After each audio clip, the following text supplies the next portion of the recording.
¿Qué pasa cuando dos colombianos se juntan a ver películas y a filosofar sobre la vida? Pues nace este podcast. Soy Alejo, conocido como El Conejo.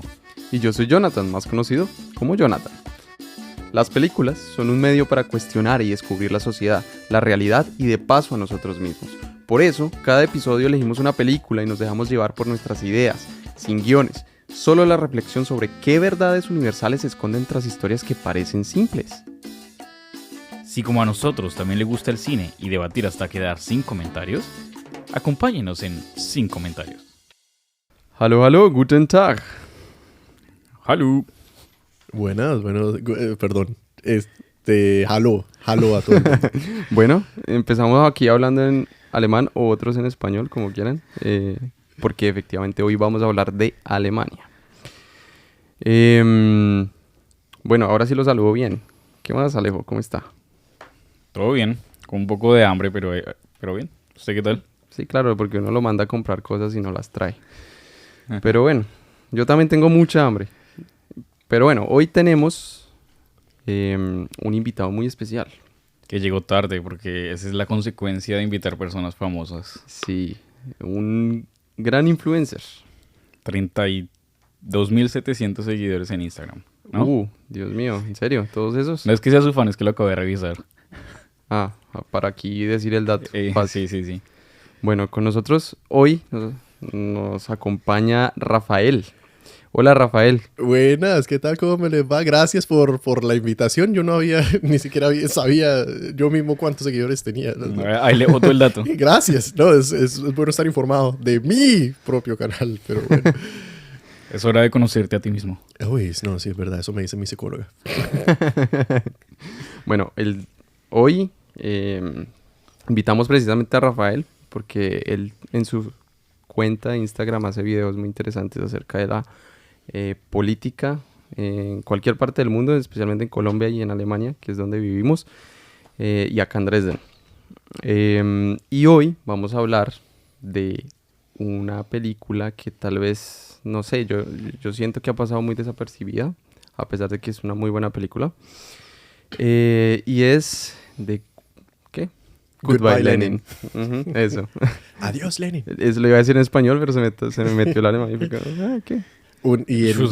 En alemán creo que también es Goodbye, Lenin. O sea, incluso está en inglés. Sí, el nombre original es Goodbye Lenin. Goodbye, está en Lenin, inglés. claro. No está como, tschüssi, Lenin. Ay.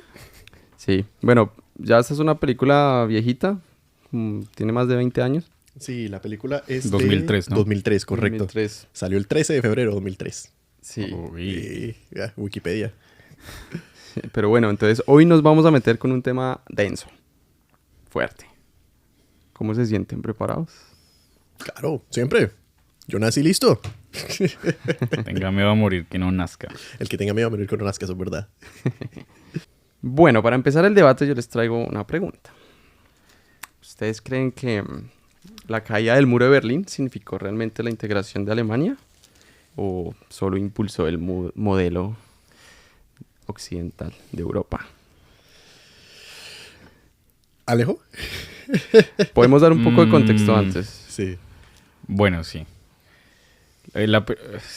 Para decirlo así rápido, la película pues trataba de unas personas que estaban viviendo al lado este de Alemania, o sea, al lado de la República Democrática Alemana se llama, ¿no? Español, sí. RDA, sí.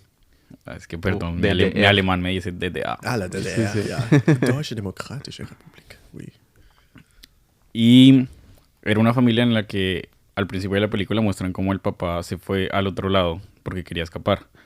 Y entonces la mamá después de eso se volvió una activista del partido demasiado activa, al punto que ya llegaba a ser molesta según los compañeros de la escuela. Y en algún momento le dio un coma, que eso fue más o menos en octubre del 89. Fue el 7 de octubre del 89 exactamente, porque era la fecha en 40 que años. se celebraron los 40 años de la fundación de la RDA. Y se desmayó porque pues era una mamá muy fanática al socialismo, pues. Y vio a su hijo protestando en contra del socialismo, que Claro. esa es la clave. Y por eso fue como que le dio un choque emocional ahí y se desmayó. Sí, también porque vio cómo los policías le estaban pegando a las personas sin necesidad, creo yo. Claro, ese es un buen punto. Es que pues ella es una defensora total de la RDA, del socialismo, del partido, de la SED, y ella ve a su propio hijo fruto de su vientre, protestar en contra de todo el sistema y ver la brutalidad policial con la que le responden. Sí. Para mí fue más eso. O sea, siento que ella sintió un impacto muy grande de ver que la causa que ella apoyaba estaba golpeando a jóvenes sin razón alguna. A su joven. Yo, Sí, yo a su siento que joven es también. como una combinación de las dos. Puede ser, pues. Porque pues es que interesante. también es un choque emocional a tus ideales. O sea, es algo que estás defendiendo toda tu vida y que pues tu hijo esté en contra de eso, pues creo que es también un impacto emocional fuerte. Sí, pero antes de eso muestran una escena en la que estaban comiendo y él dice una crítica respecto al partido y ella lo toma bien. No, ella no estaba lo toma planchando. tan bien. Le dijo, O ¿te sea, quieres ir? Sí, pero se lo dijo como... Pues molestando, sí. Sí, está como bien. molestando. O sea, como que ella ya era consciente de que su hijo igual sí tenía unos ideales un poco en contra de eso. Sí. El caso es que ella le da un coma y al mes, pues es la caída del muro de Berlín y como 8 meses después se despierta, ¿no? Fueron como Sí, 8 meses. 8 meses, sí. Que ya estaba empezando un poco como a juntarse las dos Alemanias. Y entonces, cuando se despierta del coma, pues se la intentan llevar a la casa y ocultarle que el muro se había caído porque el médico le recomendó que no podía tener ningún choque emocional fuerte. Claro. Y según el hijo, si ella se enteraba de que el muro de Berlín había caído, entonces le podía dar un paro cardíaco y estirar la pata. Que todo su mundo, todo lo que ella sabía de la vida, todo lo que ella sabía de su país, de su patria, literalmente su trabajo, su profesión, se desvaneció de la noche a la mañana. Otro. Y además que pues no sabe, o sea, todo eso existía antes de que se desmayara, se desmayó y luego nada de eso existe después. Es como, Sí. bueno. Claro, es como despertarse en otro mundo literalmente. Sí. Sí, exacto. Y eso siento que es lo que representa la película en esa parte, o lo que quería decir, es que de una noche, de un momento a otro, millones de personas en la realidad se despertaron en un mundo diferente. Algo así, es lo que siento que querían decir. Pero bueno, eso podemos... Qué hombre tan profundo. Eso Sí. podemos debatirlo más adelante. Sí. Sí, y bueno, el hijo intentaba de muchas formas, como intentando conseguir los envases viejos para meter comida nueva, poniendo videos de noticieros viejos, como de miles de Ellos miles mismos formas, grababan el noticiero, además. Es lo más también. chistoso. Sí. con noticias actuales. Y bueno, hasta el punto en que ella ya murió alguna vez. O sea, como para no dar más detalles y luego vamos a ir revelando detalles de lo que pasó en la película. Sí, yo creo que... O sea, ella se murió sin saber que el muro de Berlín había caído. Sí, y se murió con la idea contraria, que es lo chistoso de la película. Sí, es muy importante. Que pues todo el mundo, pues en la realidad todo el mundo está huyendo hacia el lado occidental. Sí. Y en la película la mamá cree que la RDA fue la salvación de Occidente al final. O sea, que resguardó a toda esta gente que estaba huyendo del sistema depredador capitalista. Yo creo que de eso podemos discutirlo más tarde porque yo creo que ella murió sabiendo que Una buena la teoría. realidad. Buena teoría. Ah, ¿en serio? Buena teoría. Ahorita que hablamos de eso, Bueno, listo, pero hágale. sí. Pero bueno, la Porque- pregunta. Eso, Se me- volviendo a su pregunta, yo creo que fue más bien que la parte occidental se comió a la oriental. O sea, no fue realmente como una integración. Y la manera más fácil, según como yo lo veo, sin ponerse a analizar muchos datos e información, es cuando uno va a Berlín y empieza a leer las conmemoraciones que hay por la caída del muro y que en muchos lados hay que un gran agradecimiento a Estados Unidos y al modelo, o sea, no ponen ahí el modelo capitalista, pero como que eso lo salvó y ayudó al desarrollo de Alemania. Neoliberal. Y eso, pero pues hay muchos asteriscos que se pueden hablar. Por ejemplo, pues estoy de acuerdo con usted, pues que la reunificación alemana no fue tanto el resultado de un acuerdo mutuo, pues que pues al final se vende como un acuerdo mutuo, pero pues no. Es más como un eufemismo decir, ¿no? Pues, Sí, la reunificación de nos Alemania. reunificamos, pero no, al final pues los otros se comieron al sistema muerto, pues. Sí. Los absorbieron. Porque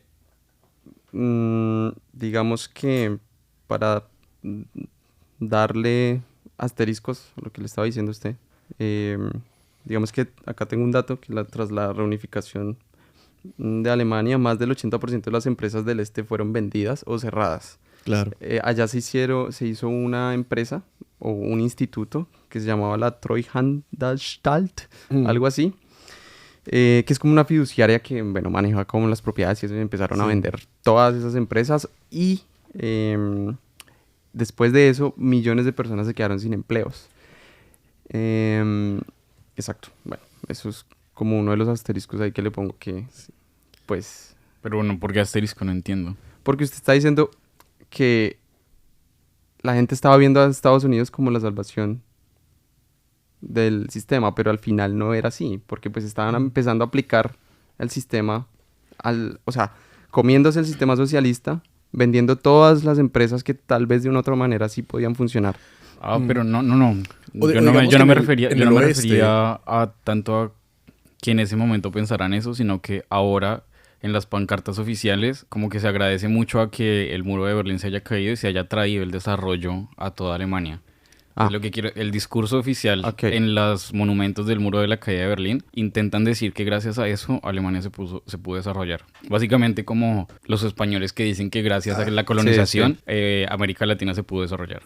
No, sí es cierto. Y claro, ellos tenían todo su sistema y pues sí, Estados Unidos le metió, esa es también la gran diferencia entre lo que fue la República Federal de Alemania y la República Democrática de Alemania, era que Estados Unidos le metió mucha plata. Con el Plan Marshall. Con el Plan Marshall. Le metió mucha plata a Alemania, que pues eso sí le permitió como regresar, ponerse sobre sus pies.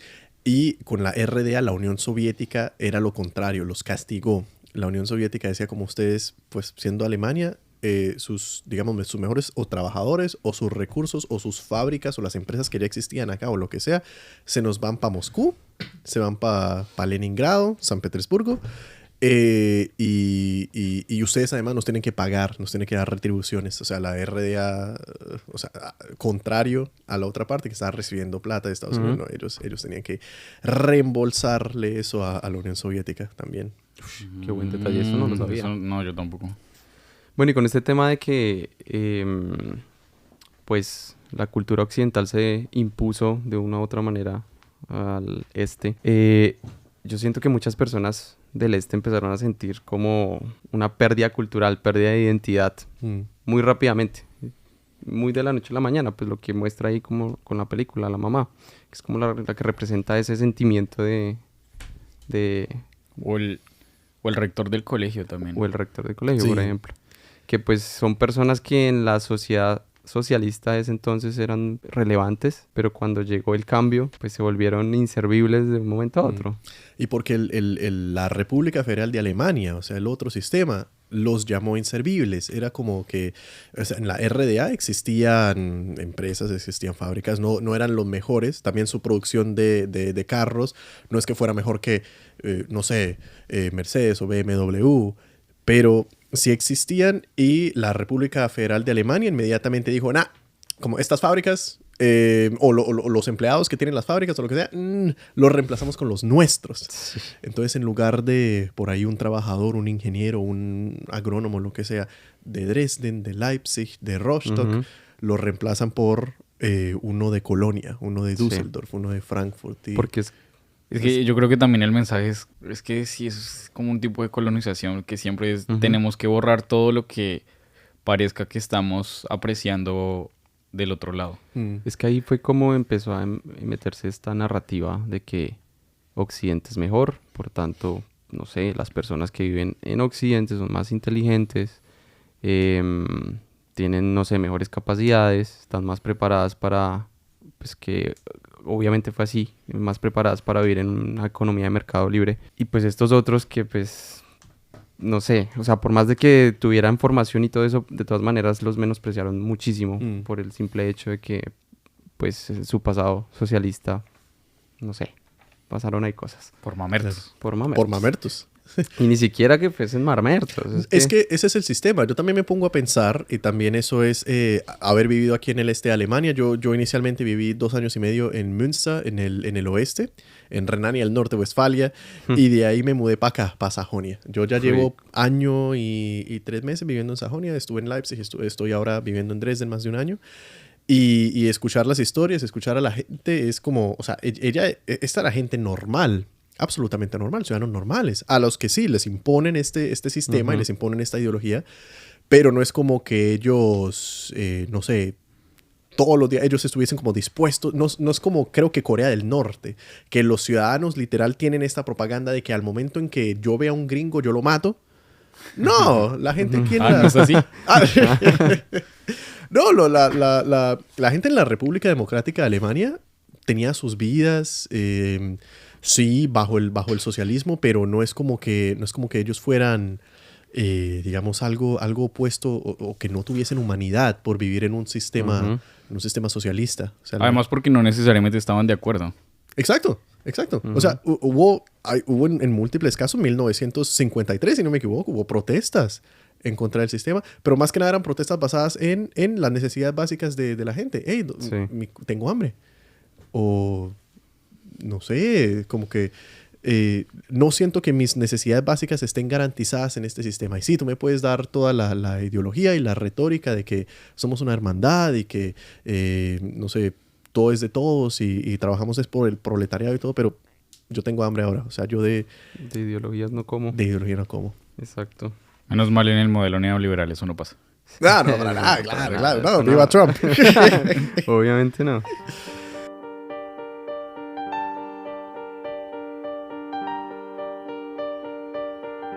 Pero bueno, aquí me gustaría hacer la mención de un libro que empecé, lastimosamente no acabé de leer para la preparación del podcast. Qué hombre tan culto. Uy. Pero pues me llamó mucho la atención y me ha gustado bastante. En alemán se llama Der Osten, eine westdeutsche Erfindung. En español eso es como el Oriente, un invento de Alemania del Occidente. Bueno, ahí traducido mal. Esto lo hizo un profesor de Leipzig de literatura. Se llama Dirk Oschmann.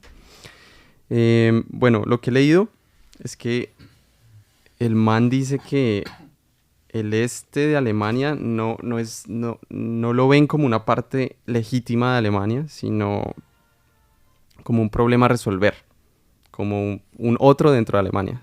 ¿Sí me hago entender? Y en ese sentido se apropió la narrativa de Occidente sobre el este. Digamos que aquí la caída del muro de Berlín representó pues la victoria bajo el contexto de la Guerra Fría. Y en toda guerra pues hay alguien que vence y el perdedor.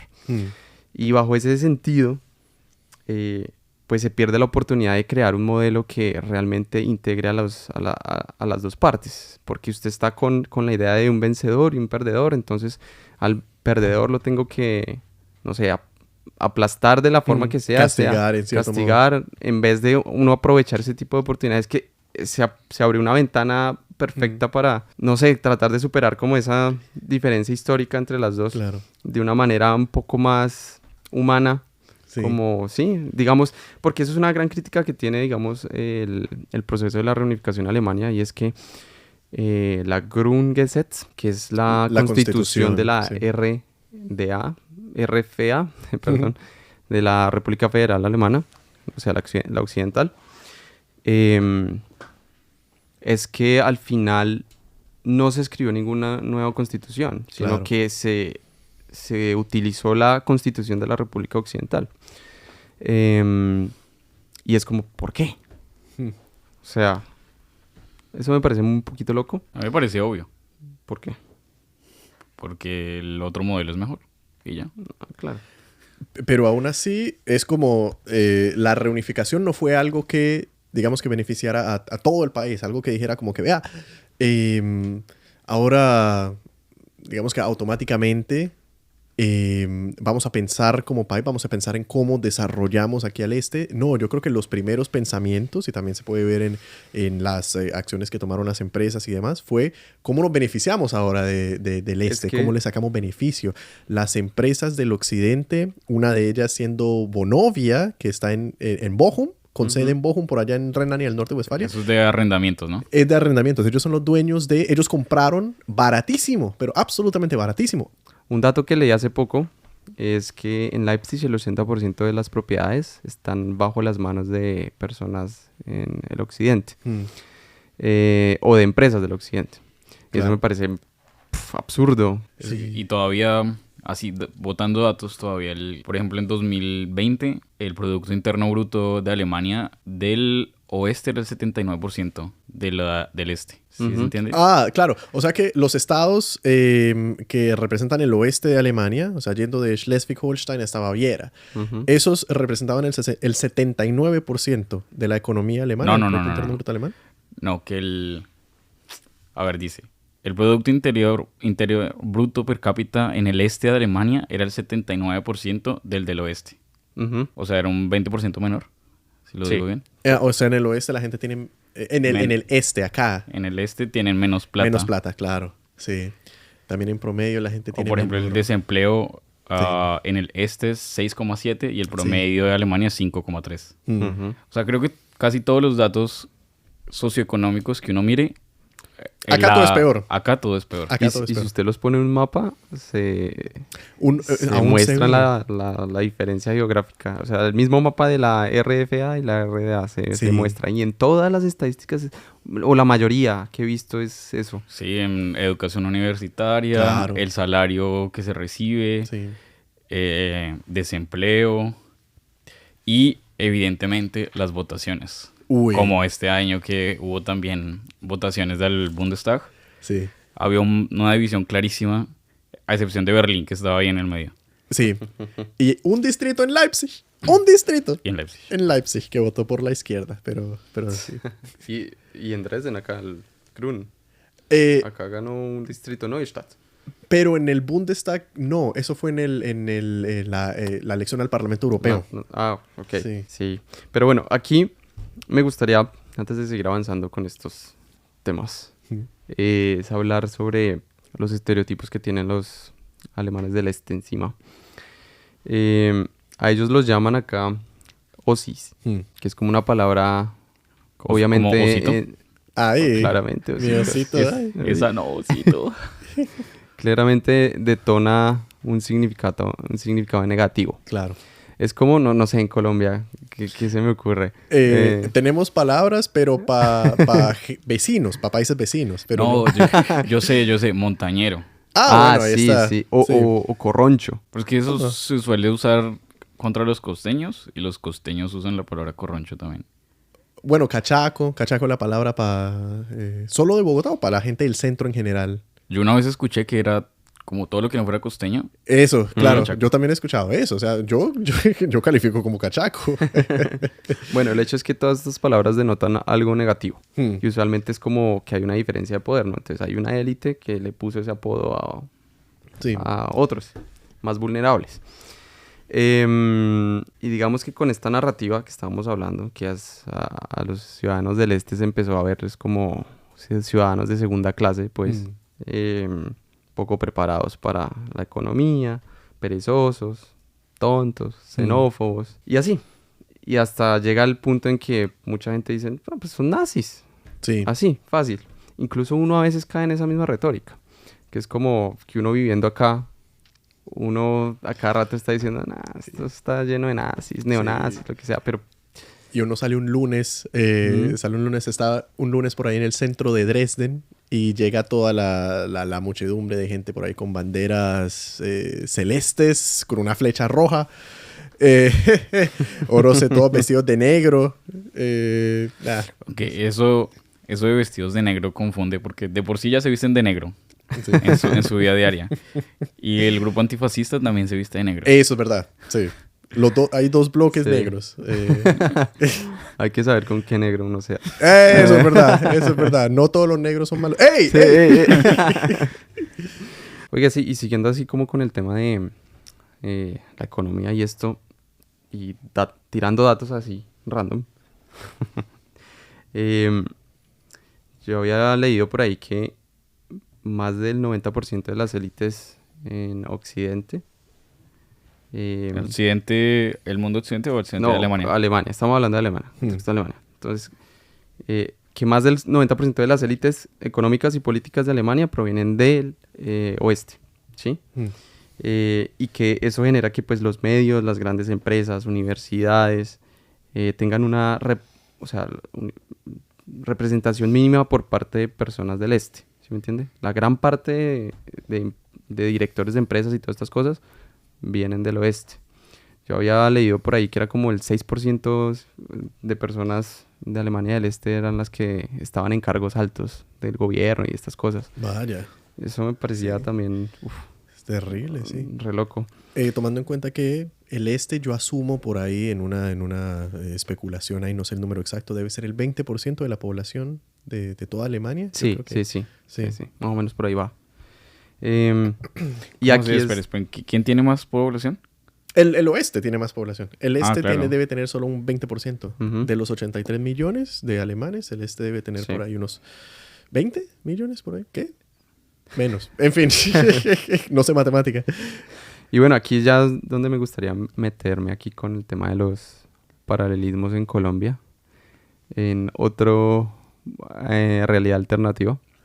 Y es que, por ejemplo, la historia del conflicto armado en Colombia la han contado siempre desde Bogotá o desde las élites en diferentes capitales de Colombia. Y muchas veces se han, ¿cómo se dice la palabra? Invisibilizado. Invisibilizado, exactamente. Muchas de las perspectivas de los territorios afectados directamente por el conflicto. Y me parece que es muy similar a lo que pasa acá. O sea, pues obviamente en otro nivel, ¿no? En otro nivel de violencia, en otro nivel de estigmatización, etcétera. Pero igual es muy, muy similar. O sea, los mecanismos sociales detrás de eso me parecen similares. Y aquí es donde me refiero a un video de Rafael que vi hace poco. Él de pronto nos puede explicar mejor. Pero decía algo muy, muy interesante y es básicamente que la Colombia democrática y Estado de Derecho es básicamente 2/3 del país. Y pues sí, eso es algo que usted como colombiano no piensa mucho. Y es como, uy, pero claro, tiene razón. Y como usted vive en una burbujita, usted vive en esos 2/3 del país, de pronto la mayoría del tiempo no se da cuenta de la realidad de las otras personas y tiende a ser muy superficial con eso. Sí, precisamente yo ese video lo había hecho con base en los hechos recientes en el Catatumbo específicamente, era el norte de Santander con la frontera con Venezuela, que eso es una lucha actual por el poder, por el territorio, ese territorio, bueno, todo el territorio colombiano en primer lugar, rico en términos de agricultura, se puede cultivar de todo en Colombia, una belleza, pero que es lo único que genera plata, realmente, que es lo único que... sí. Y entonces y justo lo hace con una voz de un perico, lo hace con la voz de un loro. Entonces, Pericazo. Uy. pero es precisamente la forma en que funciona el narcotráfico en Colombia, que a pesar de ser un yugo, a pesar de ser un estereotipo muy ruin para nuestro país y los colombianos que vivimos en el extranjero todo el tiempo teniendo que enfrentarnos con esos chistes y con esa burla, pero sigue siendo lastimosamente una realidad en Colombia. Pero vaya a un club de tecno a ver si no están metiendo perico a la mitad de los alemanes acá. Esa es la hipocresía, porque sin demanda no hay oferta. Sí. Sin demanda no hay oferta. Y entonces, la forma en que funciona es que los campesinos viven de lo más normal del mundo por poner un ejemplo, Ocaña, norte de Santander, o en San Calixto, o en Jamundí, Valle del Cauca. La gente vive normal. Y ellos tienen su campo de cultivo y ellos cultivan arroz, o cultivan papa, o cultivan café, o lo que sea.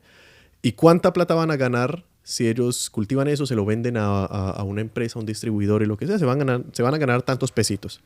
Pero si ellos utilizan su jardín, sus tierras, su finca, para cultivar coca, y de ahí se la venden a alguno de los grupos criminales que tienen presencia en la zona, van a ganar más plata. Que también hay que decir, el negocio de la coca en sí también sigue el modelo... Cualquier modelo empresarial. Cualquier modelo empresarial. Porque el campesino también es el que menos gana. Sí. Gana muy poquito en comparación de lo que le sacan plata a eso. Claro, irónicamente, porque pues estos grupos que hablan de ser comunistas, ¿no? Que hablan de seguir los estipulados de Marx y de Lenin y de Mao.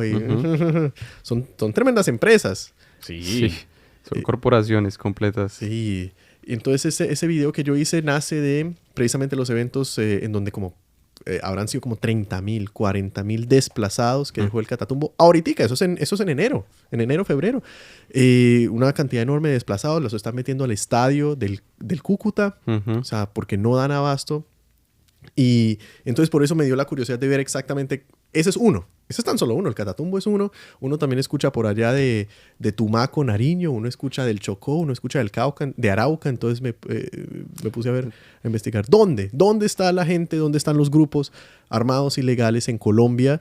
Están en todo lado. Están en literalmente todas las fronteras de Colombia. Pero es como solo la zona periférica de Colombia, pues, Sí. pues que Colombia es gigante. Entonces Sí. la zona periférica pues Claro. es gigante.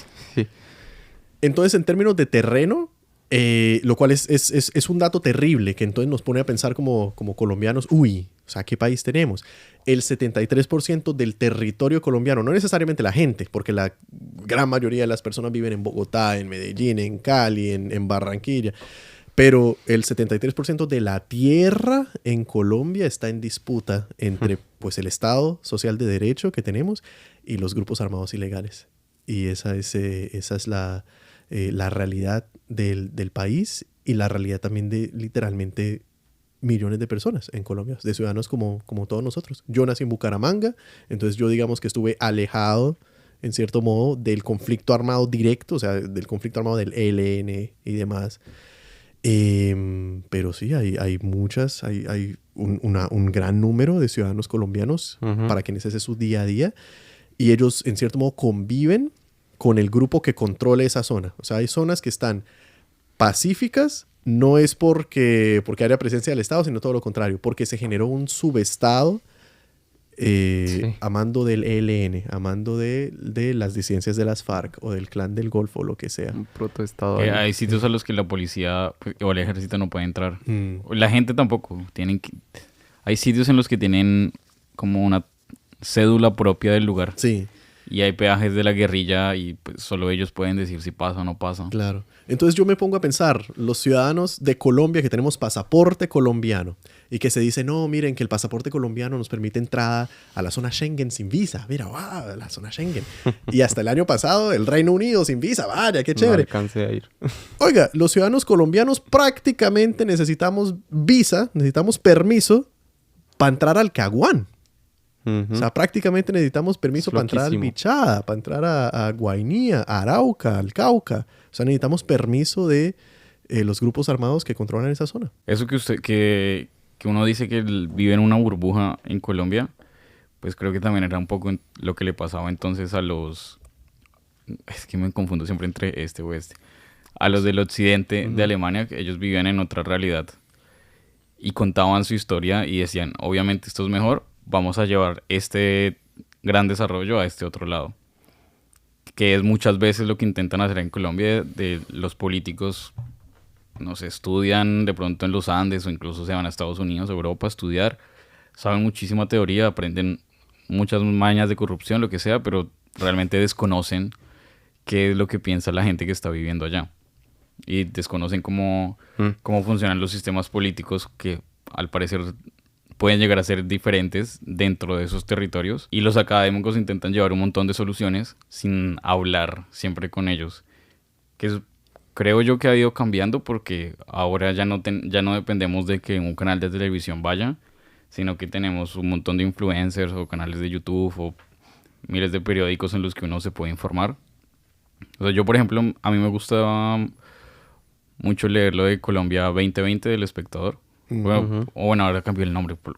Colombia 20 más creo que se llama ahora. Y ellos hablan mucho, como que van a los territorios y empiezan a hablar o ver las entrevistas con los guerrilleros que más allá de que realmente no tengan ideas políticas, de todas maneras sí conocen qué es lo que está hablando la gente, qué es lo que está pasando con la gente allá. Y si Colombia de verdad intentara, o bueno, los que estamos bien en Colombia, por decirlo de alguna forma, de verdad intentáramos entender qué es lo que está dentro de esas regiones, pues sería más fácil avanzar. Como no es simplemente decir, miren, acá están las soluciones, sino construir la solución entre ambos. Que es lo que debieron haber hecho acá. Y creo que ahora de pronto lo están haciendo, solo que como muy lentamente. Pero el tema es que yo siento que eso es un poquito muy romantizado porque detrás de eso se esconden muchos intereses también. Por ejemplo, lo que estamos hablando ahorita de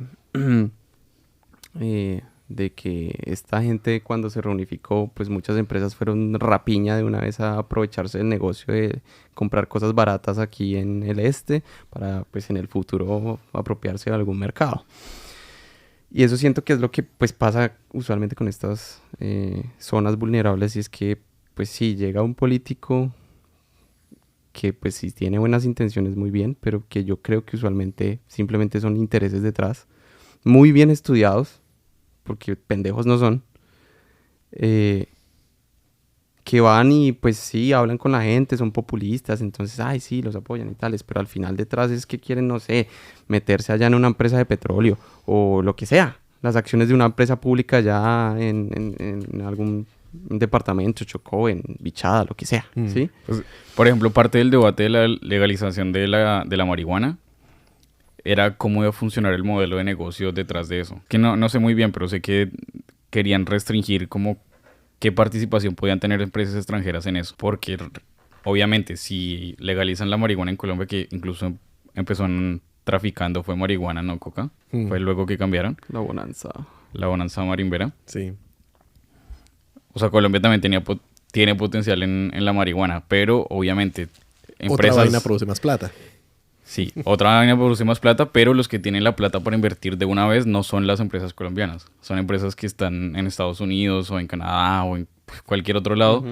Y si la legalizan así solo de la nada, sin regularlo, pues las empresas que van a llegar a explotar eso no van a ser colombianas. Eso nos pasó en los 90s, no con la marihuana ni con temas ilegales, pero eso fue la apertura económica en los 90s. César Gaviria, el neoliberalismo y todo lo que sea.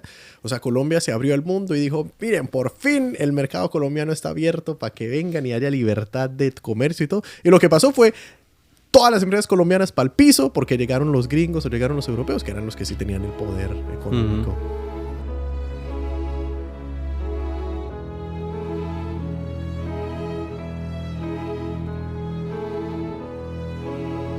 Por ejemplo, en la película, para mí fue mi escena favorita. Que fue cuando la señora se salió de la casa, como que se dio cuenta que ya podía volver a caminar de a poquito. Se salió y estaban todos los muebles que habían dejado, los muebles no, como los armarios, que habían dejado a la gente que estaba viviendo ahí. Porque, todas las viejeras. Ajá, de la DDR. que realmente se veían buenos, pero simplemente era como el modelo de la RDA, no DDR. Y mientras iba caminando al lado de los muebles, iba apareciendo lentamente el letrero de IKEA. Sí. Como la gente queriendo ir a comprar mientras dejaba botando de lado. Botando de lado. Botando para arriba, botando para abajo. Botando para otro lado. Botando para Las cosas que servían, pero pues ellos querían. Pues también obviamente entiendo la novedad de decir, uy, una cosa nueva. Y es IKEA. Es como cuando IKEA llegó a Colombia, las filas que se armaron. Sí. Para vainas que eran más caras que en talleres, que la gente simplemente puede ir por allá en el centro, sí, es verdad. Pero justo en esa misma escena de la película, algo que me parece interesante, o sea, la mamá, sin que nadie sepa, ella simplemente sale y baja por el ascensor, ella ve una esvástica. Una esvástica. Sí. Ah, sí. Sí. Bueno, pasa, la gente se viste. Pito. Ah, sí. Hay que mencionar eso también. También hay que mencionar el elemento fálico que hacía parte del elevador, del ascensor. Y engurece la voz. El elemento fálico. No, claro, no, porque así toca hablar. A ver si me contaron que así se vuelve más grueso. Entonces, qué pena. La voz. La voz. Qué pena, perdón. No, pero precisamente ella sale a la calle. Y hay una gente vestida raro, ¿no? Porque la gente en la República Democrática de Alemania se veía toda con la camisa y las mujeres ahí con la falda y todo. Y esta gente estaba vestida creo que con jeans o con lo que sea, no sé. Y traían una lámpara rosadita. Algo así, sí. y ella le pregunta que de dónde es usted. De Wuppertal. Uy, eso queda en el oeste. O sea, ¿cómo así que hace este tipo acá? En Berlín del Este, siendo de Wuppertal, ahí de una vez. Y pues en esa misma escena después ya el letrero de IKEA ya sigue saliendo en la calle.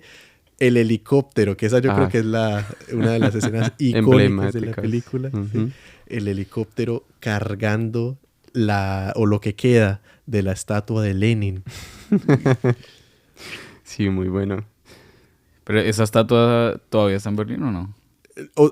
No, en exhibición, pero sí quedan partes de eso en museos y demás. O sea, que son estatuas reales de Vladimir Lenin, de Karl Marx. Eso la tumbaron, la gente la tumbó. Sí, también. Queda aún en Chemnitz, aún queda la Ah, cabezota. Sí. Es una cabezota de Marx. Sí. Da miedo. Yo la vi por primera vez, es más grande que lo que yo esperaba. Sí. Me dio Sí, es miedo. gigante, es gigante. Sí. Y la ciudad sí se ve... Uy. Pero es la ciudad de la cultura 2025. Este año, sí. Kulturhauptstadt, güey. Preguntaba porque, a pesar de que sigue habiendo diferencias, algo que me gusta de Berlín y creo que en general de Alemania es que no intentan olvidar su pasado ni nazi ni soviético. Sí. O bueno, sí un poco en la narrativa, pero por lo menos en lo que se refiere a monumentos y eso. Todavía hay monumentos de la Unión Soviética en varias partes de Alemania. O sea, el muro de Berlín tiene porciones enteras aún. East Side Gallery aún está ahí, con pinturas que han hecho artistas que incluyen, por ejemplo, cosas como que, sabes lo que es la libertad, que no se te olvide, y muchas cosas haciendo referencia, entre otras cosas, a la República Democrática de Alemania. Y esta, ¿cómo se llama la calle que está detrás de la Puerta de Brandenburgo? ¿Como 17 de julio es? Uy, no me acuerdo. Bueno, No, que es no una me acuerdo. fecha. Por ahí, creo que es por ahí que da un monumento al ejército soviético. Sí. Que hay un tanque También, grande. Sí, es verdad. Ujú. En esa, por ahí, Puerta de Brandenburgo, bajando un poquitico, queda obviamente el monumento al Holocausto, que son estos bloques Ujú. de distinto tamaño, desnivelado el piso. Pero eso sí lo hicieron ahorita. Eso es reciente, Es ¿no? Como de reciente. los 2000, Sí. algo así. No, yo me refiero a que no tumbaron todo lo que quedó de la Sí, claro. Unión Soviética. La- Como acá en Dresden también la Biblioteca Central tiene un muro gigante, sí. un mural gigante como que narra un poco el desarrollo de cómo La la historia del Unión comunismo. Soviética salvó Sí. a la humanidad. Claro, a la humanidad. Y a la al final República está ahí Democrática la de mujer. Alemania. Victoria. Sí. Porque esa biblioteca creo que la construyeron a los 20 años de aniversario De la... de la Unión Soviética. De la RDA. De la RDA. Eso. Curioso, eso no sabía. Vea. Y Interesante. pues tenía ese mural y tampoco lo quitaron y ahí está. Hace parte de los sitios turísticos de Dresden. Sí. Y también en Berlín, si no me equivoco, es el Ministerio de Finanzas, pero no sé, me tocaría ver. Hay un mural también, y Sí, sí, similar sí, al sí, de la sí. Biblioteca ¿Ese no, Central de ese no Dresden. es el edificio que es súper fascista? Pura arquitectura fascista, muy poderoso, ¿Qué es arquitectura fascista? Parece. O sea, ¿O como no? brutalista o algo muy así. brutalista. Pero me parece, pero en ese edificio hay una placita, más o menos, Sí, algo más así. o menos, Y sí. en el piso hay una imagen sí. que conmemora Ajá. las protestas. Sí, sí. Sí, que queda más o menos cerca del Checkpoint Charlie. Sí, exacto. exacto, Sí, ese. allá. Ya. Eso también queda. La primera vez que yo visité Berlín, eso fue para finales de 2021, porque yo pasé Año Nuevo 2021-2022, yo lo pasé en Berlín. Ujú. Y mi hostal, yo sin saber, o sea, coincidencias de la vida, mi hostal quedaba en el cerca de la East Side Gallery. Quedaba. Y Que nótese que dice East Side Gallery. bueno, así se llama. La galería del lado este. Pero sí, entonces yo llegué a la estación central de Berlín, una hermosura, una belleza. Y yo como que, ahora como llego al este, me toca llegar. Y yo atravesando esas avenidas, esas carreteras, y me encuentro, o sea, ahí me doy cuenta que pasé del oeste al este cuando paso por esta avenida grande, la Karl Marx Allee. Ujú. Y yo veo esos edificios de así bloques soviéticos. Sí. Veo el cine de Berlín del Este, que era el cine más grande del país, de la RDA. Ujú. Y que llegaban las estrellas desde Moscú, lo que sea, a la premiere de la película. Vaya, lo que sea, aquí. Y esos edificios. Y era genuinamente mi primera vez viendo arquitectura soviética. Ujú. Y yo como... Sí, me siento Por fin. atrapado. Sí, por fin lo conozco. Me siento atrapado, me siento vigilado, me siento observado. Por ahí cerca queda la Frankfurt Tor, creo que se llama. También estos dos pilares. ya Estos sé dos dónde pilones. es. Sí. Sí. Que también la mayor parte que escuchan este podcast es en Colombia. Jue Creo que madre, la mayoría perdón. de sus seguidores son en Colombia, También. supongo. Y nosotros acá hablando de Berlín como si fuera... Sí, como si fuera Bogotá. Sí. Y ustedes pasan por el Transmilenio, pasan por la séptima y llegan al Karl Marx. Bueno, el hecho es que quedan muchos... ¿cómo se dice eso? Como Reliquias, ¿no? De la Sí, RDA. reliquias de los tiempos pasados. Oye, ¿no les parece curioso? Acá hay en Alemania algo que se llama eBay Kleinanzeigen, que es como para comprar cosas de segunda mano. Es como el Facebook Marketplace allá Sí. en Colombia. Sí. Eso. Ujú. ¿Y no les parece curioso que uno busca cualquier cosa y siempre le ponen DDR, no sé, mueble o silla DDR Sí. o como cualquier cosa, el valor agregado es que es de la DDR y por eso le pueden subir un poquito más el precio? Es la diferencia entre reliquia y basura. Es que... Pero a mí me parece que eso le sube, ¿no? Como, Sí, le sube un poquito el precio, claro. ¿o usted cree que le baja? Depende. O sea, hay gente que no lo quiere comprar por la connotación, por la idea, Ujú. aún. Puede ser. Sí. El caso es que es una silla cualquiera y ponen silla DDR. El hecho es que yo creo que acá en el este es mucho más fuerte ese tipo de aplicaciones, ¿no? De venta ¿Será? de segunda mano. Yo creo que Sí. sí por el tema también histórico. Digamos que como yo interpreto las dos Alemanias, es que pues la RDA era una sociedad de mantener Sí. y la RFA era una sociedad pues, de consumo. De consumo, como Entonces, como votar y sí. usar. Entonces yo creo que acá es mucho... Tocaría mirar alguna estadística, Mm. pero creo que a mí me suena muy plausible que ese tipo de cosas pegan mucho acá. Puede ser. Yo siempre lo he pensado como que más bien es algo muy cultural, quizás sí de Alemania entero, de sostenibilidad. Como la no necesidad de comprar cosas nuevas y hay cosas usadas. Pero puede Sí, tener pero- razón, puede... Yo creo Sí, que porque en tiempos ese entonces recientes- no creo que haya mucha sostenibilidad en el exacto. sistema Ni les socialista, porque si importa. no tenía que comer, ¿qué me va a importar la sostenibilidad? Sí. Bueno, quizás sea sostenibilidad, quizá no. Pero lo cierto es que lo que acá uno piensa como sostenibilidad en Colombia es pobreza. Porque si uno compra algo de segunda, como, uy, qué pobre.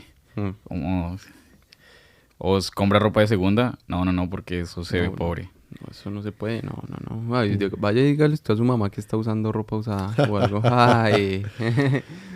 Pero por otro lado también muchas cosas de recursividad por necesidad Ujú. acá se ven como sostenibles. Es que hoy en día, en la actualidad, pues sí, eso ya puede ser una práctica sostenible. Pero pues como se originó, digo yo, que pues obviamente no era nada de sostenibilidad, era pura necesidad. Bueno, aquí yo también había estado leyendo, siguiendo aquí la temporada de echar datos.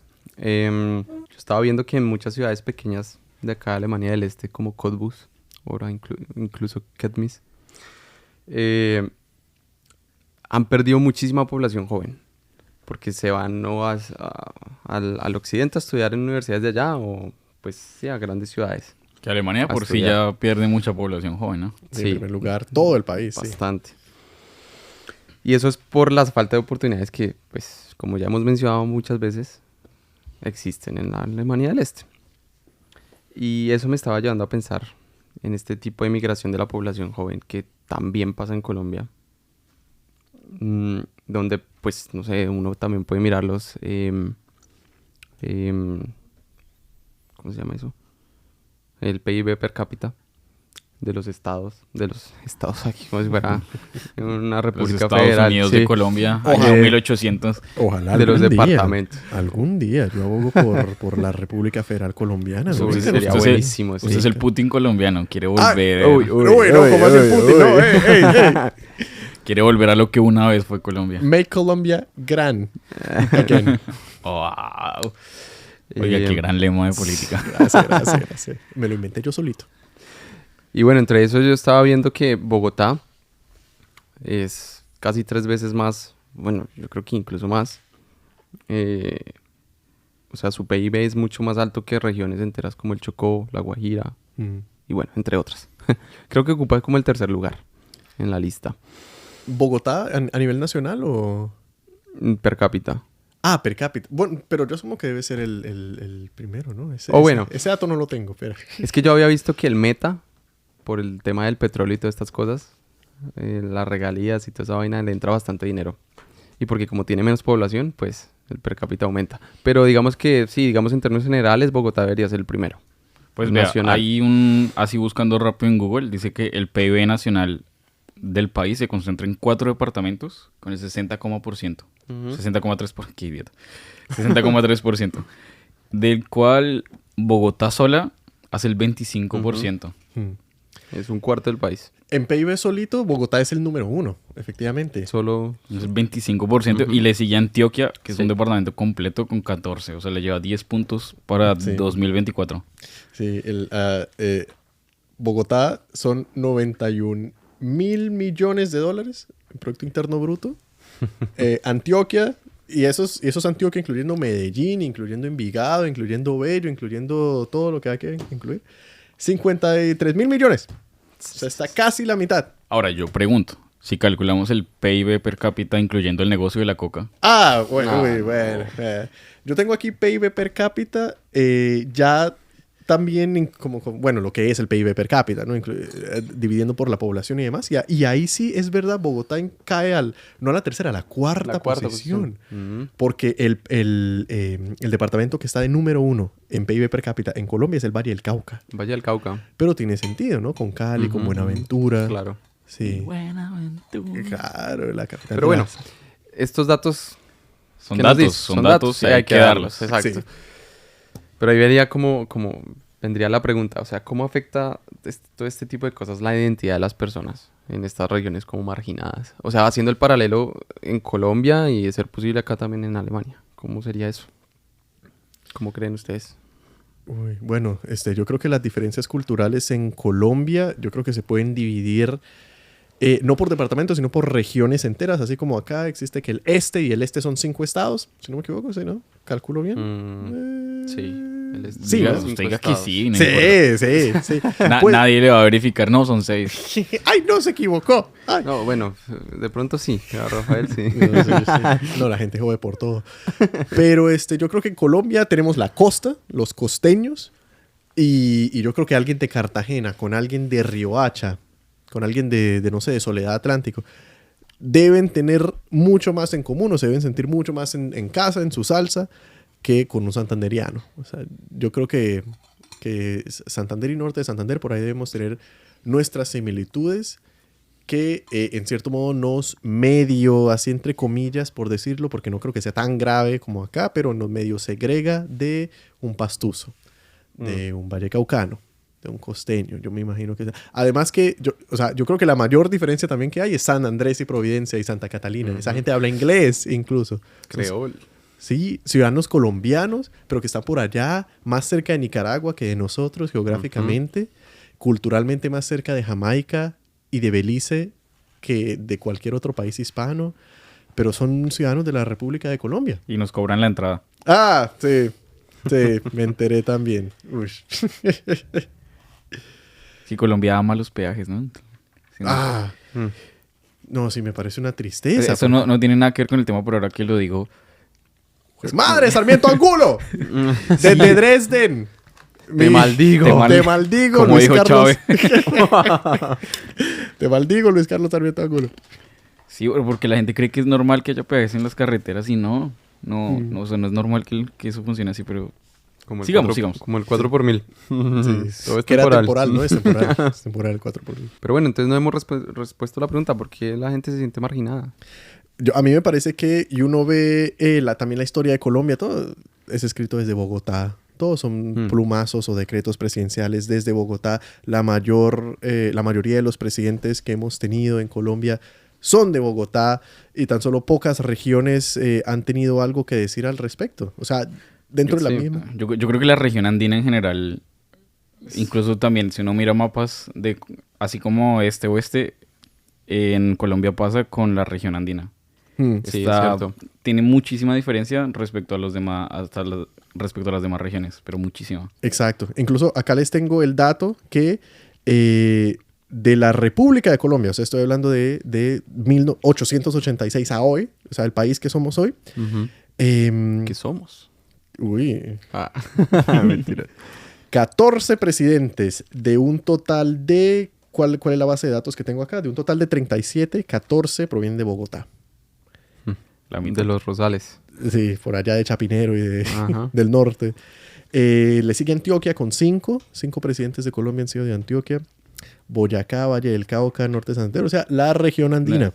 ¿Hay algún otro que no sea de la región andina? De la región andina, el único que no es de la región andina Está por aquí. Bueno, Petro sería... Petro es el de nacimiento es de Cartagena, ¿no? Petro es del Atlántico, creo. Petro es de Ciénaga de Oro, Córdoba. Magdalena. ¿Cómo es la vuelta? Ah, sí, Magdalena, Chocó. O sea, presidentes que no provengan de la misma región. Magdalena, Chocó, Magdalena 1, que debe ser Rafael Núñez, si no me equivoco, por ahí. Ah, no, es José María Campos Serrano. Qué pena. ¿Y el Chocó quién? Del Chocó, ya les digo quién es el presidente que hemos tenido en el Chocó. Es Carlos Holguín Mayarino, 1888. No ha habido otro. No ha habido otro. Uy, pero eso es por ahí en los tiempos de la... Sí, no. Sí. Del Cauca. La pregunta es, ¿cuenta eso? Uy, bueno. Del Cauca, Guillermo León Valencia. Me parece que es el abuelo, no sé, de la actual senadora del Centro Democrático, Sí, Paloma. Paloma Valencia. Sí. Pero eso fue en 1962. Eso ya fue ya más nacional, reciente. claro. Estamos nombrando acá ilustres.